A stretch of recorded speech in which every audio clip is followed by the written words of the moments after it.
Olá, estudantes da Escola Estelita, mais um vídeo aqui sobre pré-modernismo na literatura brasileira, assunto esse bastante interessante. Literatura tudo é interessante, né? Porque a literatura ela tem um diálogo bastante interessante com a política, com a sociologia, com a geografia, com a história. Então ela dialoga com vários conhecimentos, como eu já havia falado em outros vídeos também. Então vamos falar do pré-modernismo na literatura. Conteúdo este que segue o currículo do estado de Pernambuco, mais precisamente para a série do terceiro ano do ensino médio. Mas aqui está disponível para qualquer aluno de qualquer série do ensino médio, fica à vontade. Então o pré-modernismo ele aconteceu no século XX, certo? A obra introdutória, só para fins didáticos, foi Os Sertões, de Euclides da Cunha, em 1902, certo? E também o pré-modernismo também sofria influências do século XIX, da literatura lá do século XIX, mais precisamente do naturalismo, do realismo, do parnasianismo. Então o pré-modernismo ele não foi considerado uma escola literária, alunos, não foi considerado uma escola literária. Foi considerado um momento de transição para o modernismo, tá bom? Que futuramente as vanguardas europeias, né, também farão parte, né, desse momento, desse movimento. Então o pré-modernismo foi esse momento de transição, esse movimento de transição bastante interessante.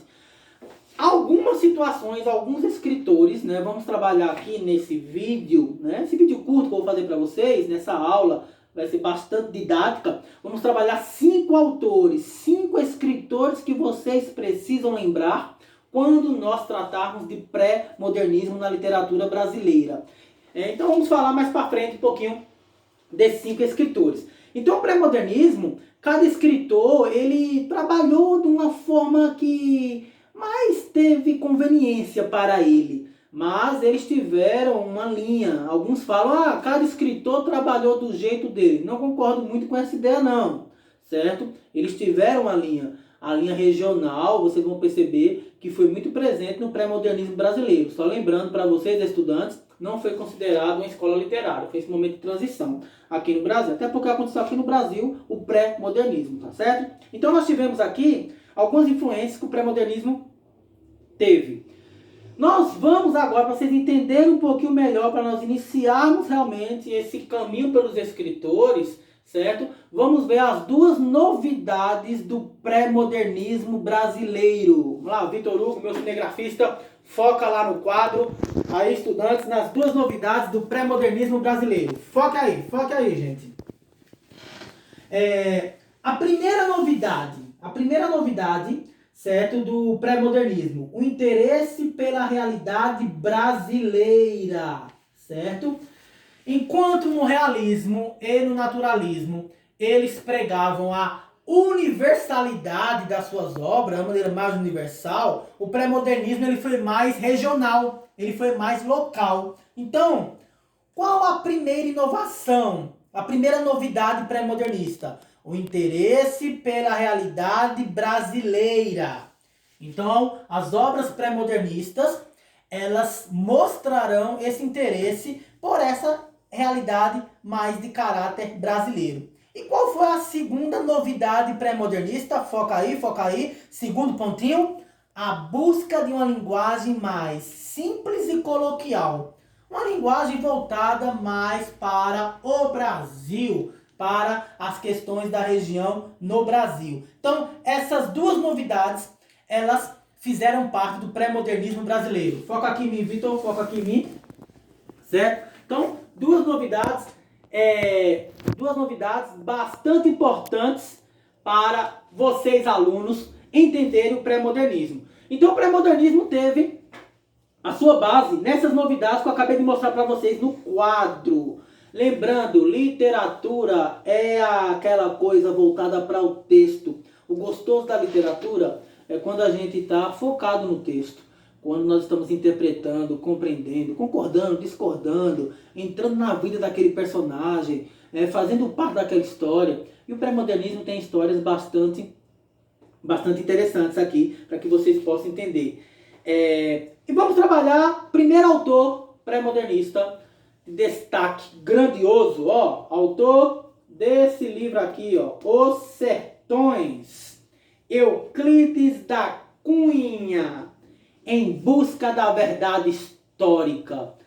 Euclides da Cunha fez Os Sertões. Euclides da Cunha, jornalista, carioca. E o conteúdo dos Sertões, ele é bastante importante para nós entendermos, porque é um livro, é um romance que é considerado documento, é considerado uma obra sociológica, é considerado uma obra, por que não dizer filosófica, e claro, uma obra literária. Euclides da Cunha ele foi enviado a Canudos, na Bahia, para poder cobrir a revolta, a guerra. Então, várias pessoas, na liderança de Antônio Conselheiro, beato, religioso, né, fizeram esse, como se fosse uma cidade nova, certo? Um povoado novo. E esse povoado, minha gente, ele conseguiu ter, vamos dizer assim, números, não vou ter números precisos aqui, mas em torno de 25 mil pessoas, Canudos, né, teve, né, o Arraial de Canudos teve, na tutela de Antônio Conselheiro, né, o beato era contra a República, e eles conseguiram, né, o Antônio Conselheiro, melhor dizendo, conseguiu atrair essas pessoas em busca de melhoria para a vida, né, aquelas pessoas, vamos dizer assim, desmotivadas, aquelas pessoas que não acreditavam mais em salvação, em melhoria. Então surgiu o Antônio Conselheiro, né, entre aspas, né, prometendo tudo a essas pessoas, né. E aqui cabe uma discussão também, mas não vamos discutir essa questão aqui, porque não há tempo para isso, a questão do comunismo, né, que o Antônio Conselheiro pregava que eles iam trabalhar para o bem ser comum a todos. Seria uma divisão igualitária, né? Então esse era o propósito do Antônio Conselheiro no Arraial de Canudos. E isso incomodou muito, né, o governo da época, que no primeiro momento não levou tão a sério a revolta de Canudos, né? E o governo enviou algumas tropas, né, para poder acabar com aquilo tudo. Mas o governo não estava imaginando que eles estavam muito articulados, né, nessa revolta, né, no Arraial de Canudos, nesse ideal. Eles tinham um ideal. E a tropa do governo ela foi derrotada. Então, a história diz que as 3 primeiras tropas que o governo enviou, elas foram derrotadas, né, pelos habitantes de Canudos. Aí já a quarta expedição, ela teve ajuda aí realmente de outros governos e foi bastante cruel essa quarta expedição, destruindo assim todo o Arraial de Canudos. E o livro Sertões, Euclides da Cunha, muitos críticos de Euclides da Cunha, pessoas que estudam Euclides da Cunha, eles dizem que Euclides da Cunha era um sujeito meio preconceituoso, adepto de ideias meio racistas, ideias de uma raça pura, mas podemos dizer também, alguns críticos dizem que Euclides da Cunha era uma pessoa antes de ser enviado a Canudos e virou outra pessoa quando voltou e cobriu essa revolta de Canudos. E a obra Os Sertões mostra isso, uma obra que a crítica avalia muito essa obra Os Sertões. Como eu falei para vocês, um livro excelente que eu estou voltando a ler. Já li esse livro aqui, certo? Pequenininho, 500 e algumas páginas aí, certo? Então, estou voltando a ler, né, porque é um livro bastante importante, né, para a literatura brasileira. E o livro, Os Sertões, gravem aí, ele é dividido em 3 partes. O homem, a luta e a terra. O homem, a luta e a terra. E cabe aqui alguns trechos importantes para que vocês possam entender. Em relação à parte a terra, então a travessia das veredas sertanejas é mais exaustiva que a de uma estepe nua. Nesta, ao menos, o viajante tem um desafogo de um horizonte largo e a perspectiva das planuras francas. Ao passo que a caatinga o afoga, abrevia-lhe o olhar, agride-o e estonteia-o. Perceba aqui a descrição um pouquinho da terra, né? Principalmente quando ele fala na vegetação caatinga, né? Tão vista, né? Tão presente aqui no Nordeste. Então, ele faz a descrição da terra, que não era nada fácil para os habitantes de Canudos, viu, gente? Nada fácil. E a parte que, isso é uma opinião minha, certo? A parte que eu acho fantástica é quando ele descreve o sertanejo. Quando eu falo fantástico, porque alguns dizem que Euclides da Cunha tem um certo preconceito com o sertanejo aqui, por proferir algumas palavras que alguns críticos não gostaram. E Monteiro Lobato, isso vai falar também do sertanejo de Monteiro Lobato, mais para frente eu vou falar um pouquinho aqui. Então, olha assim a parte do sertanejo, que é outra parte do livro, Os Sertões, de Euclides da Cunha. Né? Aí tenho aqui, olha só, o sertanejo é, antes de tudo, um forte. Não tem o raquitismo exaustivo dos mestiços neuraustênicos. A sua aparência, entretanto, ao primeiro lance de vista, revela o contrário. Falta-lhe a plástica impecável, o desempenho, a estrutura corretíssima das organizações atléticas. É desgracioso, desengonçado, torto. Reflete no aspecto a fealdade típica dos fracos. O andar em firmeza, sem aprumo, quase gigante e sinuoso, aparenta a translação de membros desarticulados. Então, se a gente for analisar essa descrição, poxa, o sertanejo é feio, anda feio, é um camarada horrível, mas ele fala isso para depois, no livro, fortalecer o sertanejo, mostrar e fazer valer a frase que eu li para vocês. O sertanejo de tudo, antes de tudo, é um forte. O sertanejo, antes de tudo, é um forte. E a outra parte da luta, ler para vocês, como eu falei para vocês, literatura é texto. Nós precisamos nos debruçar no texto literário. Esse é o preceito básico da literatura. Estudar literatura sem um texto literário não é literatura, tá bom? Decididamente, era indispensável que a campanha de Canudos tivesse um objetivo superior à função estúpida e bem pouco gloriosa de destruir um povoado dos sertões. Havia um inimigo mais sério a combater, em guerra mais demorada e digna.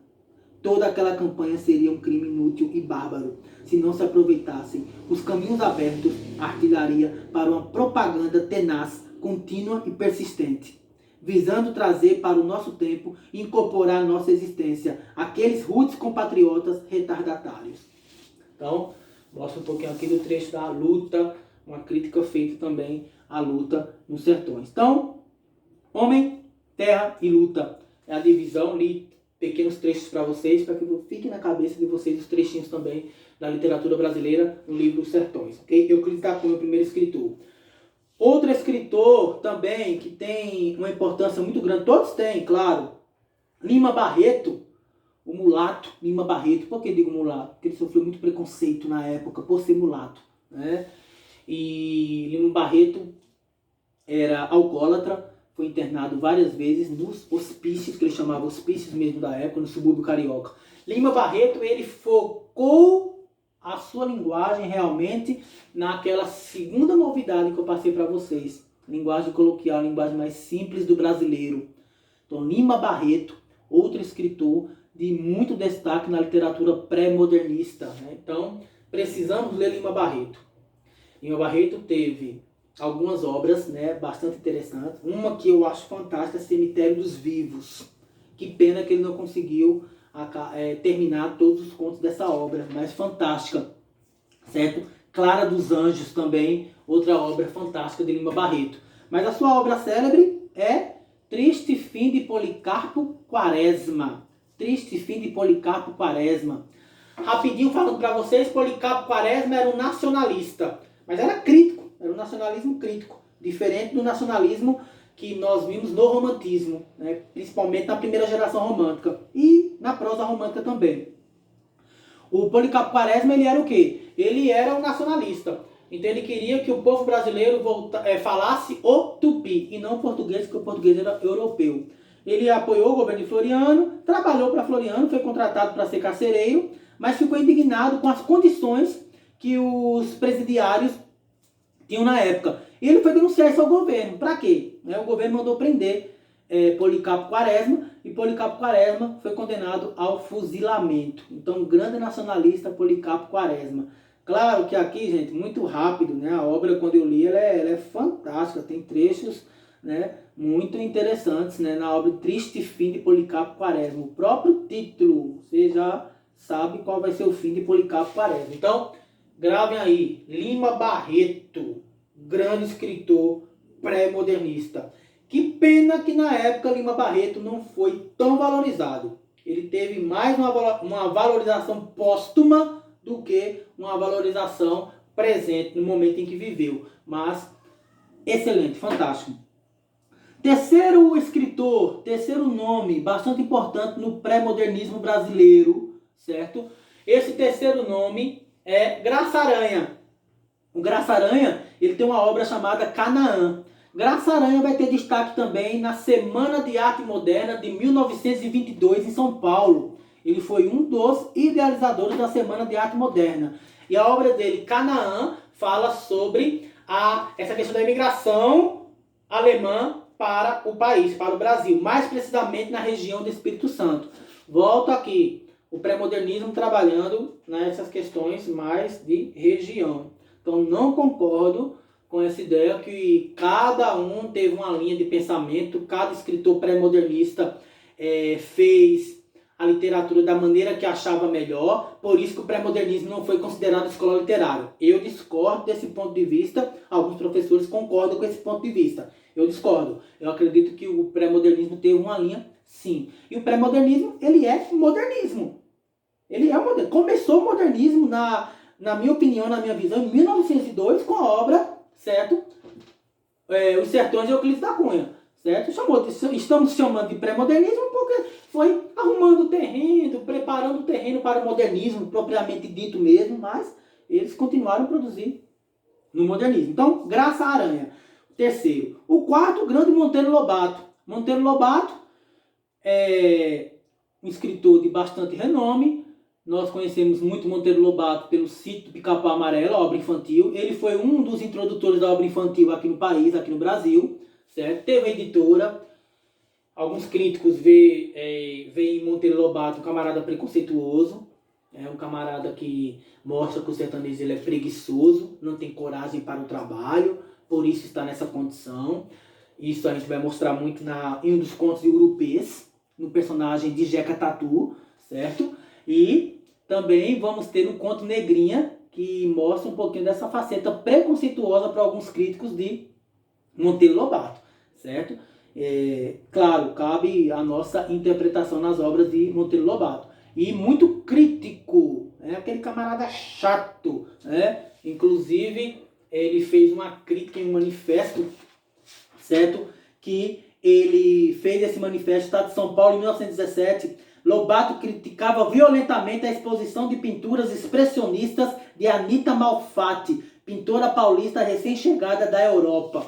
Então, esse manifesto ele é muito forte também nessa questão do Monteiro Lobato. Então, Monteiro Lobato, outro escritor, quem não lembra do Sítio Pica-Pau Amarelo?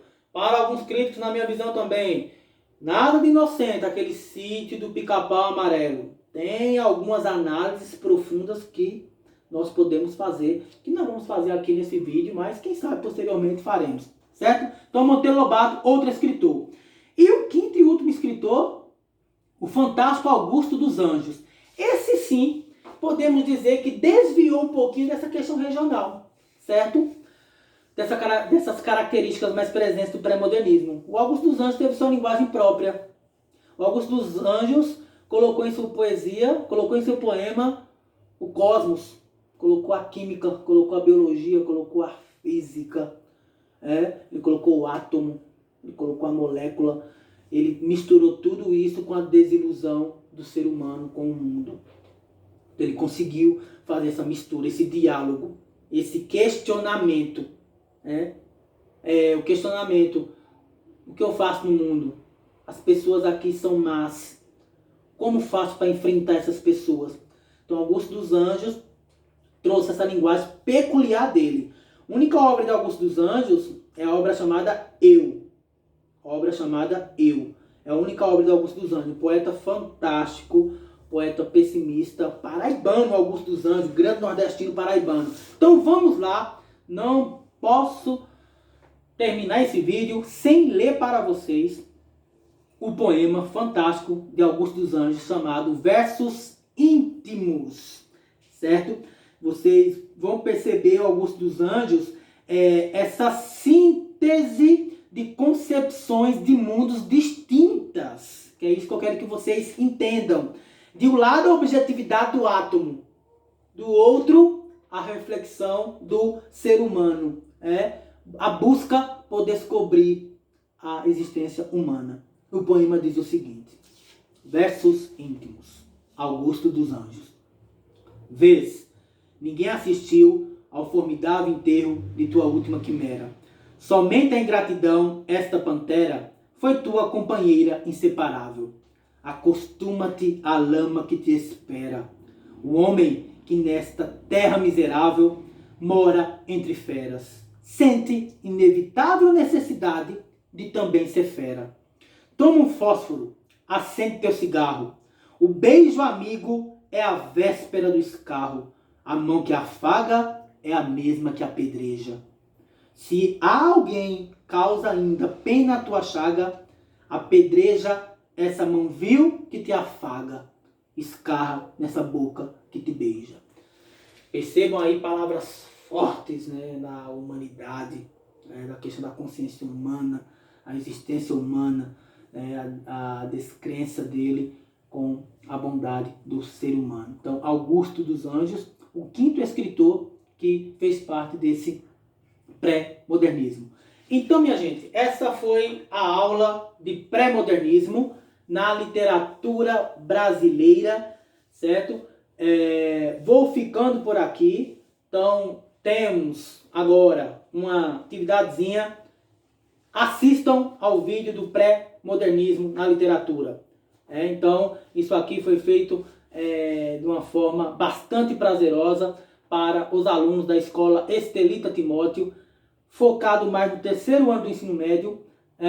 E também, repito, estamos seguindo os conteúdos curriculares do estado de Pernambuco. Valeu, minha gente, até a próxima!